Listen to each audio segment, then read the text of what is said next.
ఇరాన్లో మొదటి రోజున యుద్ధం జరిగినటువంటి సందర్భంలో స్కూళ్ల మీద దాడి జరగటం, పిల్లలు ప్రాణాలు కోల్పోయినటువంటి ఘటనకి సంబంధించినటువంటి ఉదంతంలో అమెరికన్ మీడియా ప్రొజెక్ట్ చేసింది, అమెరికా ప్రభుత్వం కూడా ప్రొజెక్ట్ చేసింది ఏంటంటే అది ఇరాన్ వాళ్ళు మిస్సైల్ పేల్చేటటువంటి సందర్భంలో రివర్స్ అయ్యి అది వాళ్ళకే తగిలింది, వాళ్ళ పిల్లల్ని చంపేసింది వాళ్ళే అని. అయితే ఇరాన్ ప్రభుత్వం దాన్ని ఖండించింది. ఈవెన్ వాళ్ళ సమాధులు 150 మంది సమాధులకు సంబంధించిన ఫోటోను కూడా వాళ్ళ మంత్రి షేర్ చేసి ఇది అమెరికా పాపం అని చెప్పినటువంటి సందర్భం.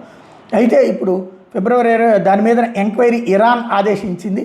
ఇరాన్లోని మెనాబ్లో బాలికల స్కూల్ మీద జరిగిన దాడి అమెరికా పని అని నిర్ధారణ చేసింది ఇరాన్ ప్రభుత్వం. ఈ దాడిలో 165 మందికి పైగా విద్యార్థులు దుర్మరణం పాలయ్యారని తేల్చింది.